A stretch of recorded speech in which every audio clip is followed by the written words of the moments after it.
The Minority Leader is recognized, Senator Frank Drilon. Yung page na to. Thank you, Mr. President. Oo, kunin ko. Will the Ito. Kunin good ko. sponsor yield the floor to just a Yeah. few questions on the budget of the DNR? With pleasure. First, let me Pahiram dito. start my interpellation by putting on record my commendation to your secretary for the political will and the firmness that he exercised in cleaning up the mess in Boracay. Really, being from the region, I saw how that jewel of a national treasure was devastated over the past several years. And I put the blame only on one, and this is the local government, because they have abused their privileges under the local government code. And I have often said that if you want to see what a local government should not be, go to Boracay. Because the degradation, the destruction of that piece of national asset has been totally devastated. Now, my first question, thank you, Mr. Secretary. The first question is, what is exactly the status of the rehabilitation of Boracay and what is the timetable for the completion of the projects? What are the projects still to be undertaken at this stage? Can the secretary, can the good sponsor spread that into the record? We could simply say we're about 80%. The DNR said that they are 80% finished sa Boracay. And the physical rehabilitation, and they hope to finish. What is the target? The roads are supposed to be done by the end of the year. And they hope to finish by the end of the year. Sorry? Because they hope to finish by the end of the year because the road network will be finished by the end of the year. Okay, yeah, the road network will I be think finished. when you mean end of the year, it's 2020, not 2019. No, 2020, December of 2020. not December of 2019. No. So we see 1 year. 1 year, okay.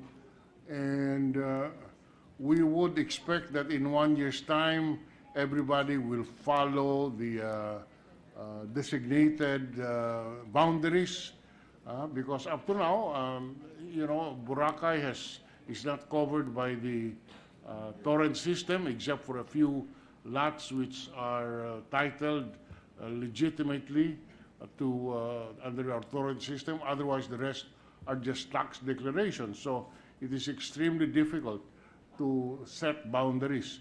But having said that, I read in the papers so that with the rehabilitation going on, we will have, for example, the road network finished following the designated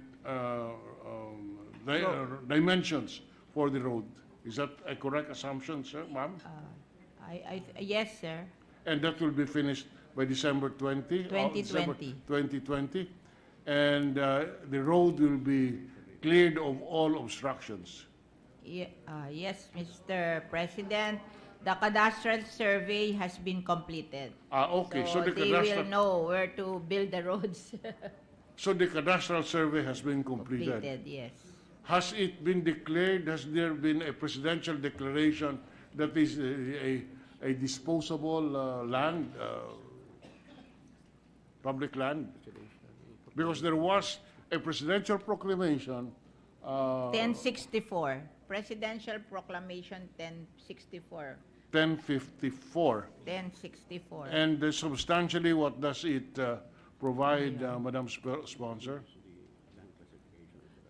It has the land classification, so you will know what is the forest land, what is allocated for roads, and what can be alienable land. Okay, good. Now, I read in the papers also about 10 of the establishments violating the exclusion zone on the beach to have secured a TRO which has prevented the nangyari doon? task force to clear this area in violation of the exclusion zone, or this is the 25 meters No permanent. exclusion zone. May we know the status of this case? Expired already. No permanent injunction. Oh, how many, there are 10 properties. There is no permanent injunction. The TRO has expired, so they have demolished 4 structures already. The 4 structures out of 10. So it has been demolished. Yes, the 4 Four. out of 10. Why? What happened to the 6? It's an Ongoing. It's ongoing. Oh, matagal nang Maybe it's ongoing. hard You know, to demolish kasi- I have been praising your secretary, but kung ang 6 ay naiiwan pa, babawiin ko yung They aking... by the TRO. They were installed Commendation. by the TRO, Mr. President. Again, ma'am? They were installed by the TRO. So they waited for the TRO to expire. I know. Oh. That is why I found the action of the secretary commendable, because there was a TRO. Yes. After the TRO expired, before they could issue, before the court could issue an Another- injunction, Yeah, injunction. he demolished these structures, Yes. which is legally correct. Yes. But are we saying now that he were only able to demolish only 4 They're out of 6? continuing, but the 4 has been finished. Okay. Okay. So, End of the week daw po, matatapos na. matatapos yung Demolition. demolition. Yeah, this is the only way to teach those people to follow the regulation. But having said that, you know, we would like to see the institutional reforms. We would like to institutionalize the structure, the governance structure in Boracay, in order that we can have a reasonable basis for to look at a permanent solution to this problem. And we all know that this problem arises because of adherence to political considerations on the ground, rather than the good of the country. And when I say that, again, I point to the local government as the culprits in causing all this degradation. Giving the permits where permits should not be issued. There was even one cabinet member who allowed a certain structure there which is totally illegal. But it's good that it's now demolished. I do not know to what extent, but I saw that how the hill was deformed, etc. Now, this brings me to the point. May I know the position of the DNR on the issue of a Boracay Council, which will be the permanent structure to govern Boracay? I wish to inform the President that the bill, Boracay Island Development Authority, has been referred to the Committee on Tourism, with us as a secondary committee, the Committee on Environment and Natural Resources. Is it fair to ask, Mr. President, at this stage, what is the consensus in this Committee on Tourism and in the Committee on Environment on the formation of a barangay development council? We will pass it, just you will like pass it? the Palawan Sustainable Council for Sustainable Development. So it will be enacted. It will be enacted. Very I good. promise you, Mr. President. Yeah. May we know what is the situation in the House of Representatives if the good sponsor knows? We will take care of them. We will make sure that they That's a pass good it. answer. We will take care of them.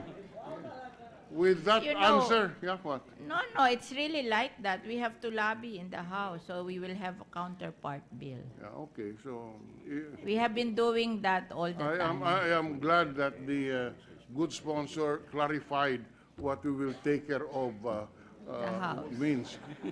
With the Operation They have Tukhang, also very a common today. counterpart. The Committee on Environment and Natural Resources, sino ba? Headed by Barsaga? Oh, we can take care of that. From Cavite. Oh, very good friend. Okay.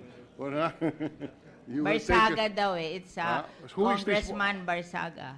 Okay. Oh, from Dasmariñas, Cavite, our Yes. neighbor. Kababayan We'll take po care of ni- that with Senator Tol. And Senator And Lacson. Senator Lacson, yes. Our neighbors. So I'm happy that that has some hope, because I really feel Yeah. that we to be able to sustain the efforts that have been put in restoring Boracay to what it should be. We need to put it above the political considerations at the ground level.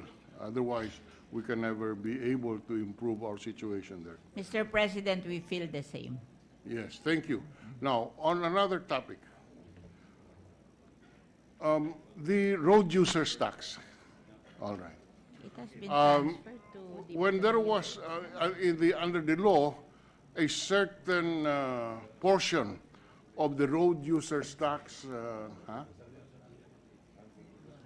the road user tax collected is allocated for anti-pollution, environment concerns. If I recall correctly, and I'm just talking out of memory, during the time that there was a road users board, there were several billion pesos pertaining to air pollution control, which were never touched.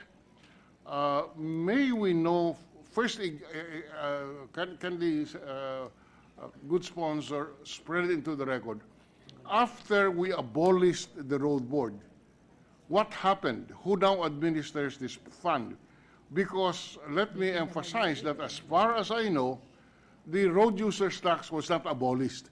It was the structure that managed the road users tax, the road users board, which was abolished because of the corruption in that board.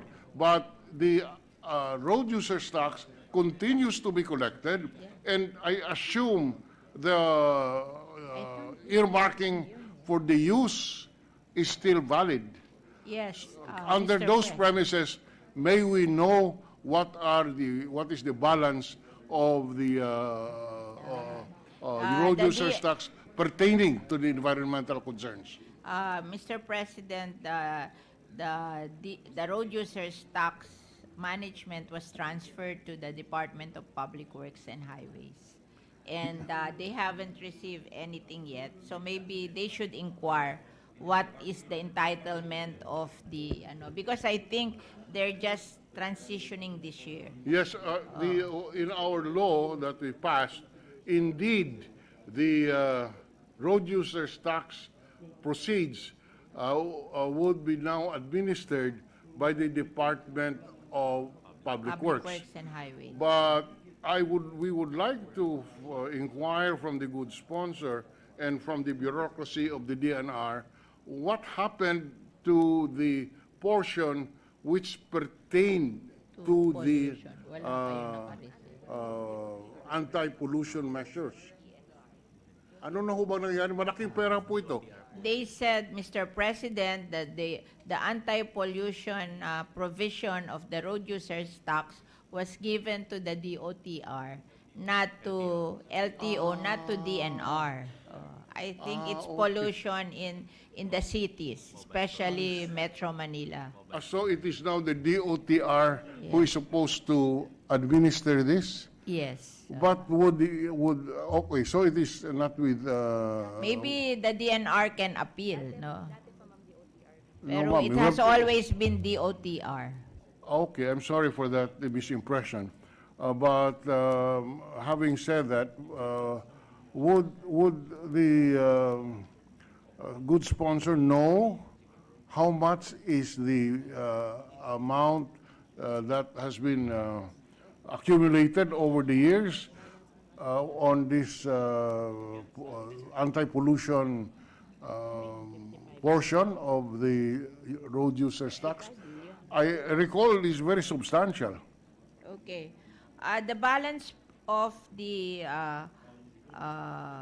money from the DOTR in the our total is of the road users tax road users tax as of August 28, 2019 is 55 billion 824 million 526 This is 55 billion yes. pesos. Uh-huh.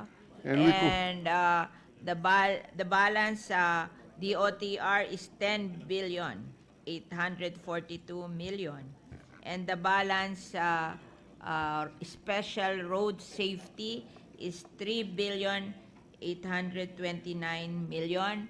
The balance for special local road is with the DPWH is 3 billion 883 million, and the balance for special road support is 37 billion 768 million, which I think will be with the DPWH.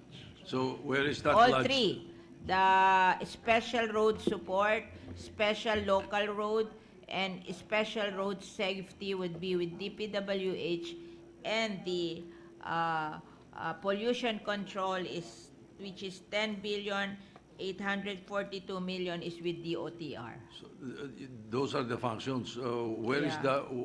the 55 billion lodged as of It's now? nga divided between DPWH and DOTR. Diba? And what are they doing with the 55 billion? According to the law, it's with the Treasury, but it should be managed by DPWH and DOTR. But it's with the Treasury, especially account with the Treasury. Yeah, there is a special. You want a copy of Yes. this? It only means that when it is a special account, the program of work must be submitted ayun. before the amounts are released. But maybe, Mr. President, when the DOTR will present its budget for approval to this chamber, we will inquire exactly as to what their programs are, as this is a very substantial amount, very important resource that we must utilize. We keep on complaining about underspending. Here comes a particular issue where there is no spending at all from what we can gather. So we will take that up later on, ma'am. Yes.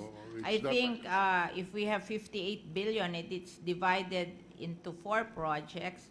Each project, I don't know how they will allocate it, but each project will mean 15 billion a year. That is the difficulty when the legislature would surrender its right to appropriate and delegate the right to appropriate to certain cabinet departments, Yeah. because we lose track of how these funds are being used, because we do not no longer appropriate them.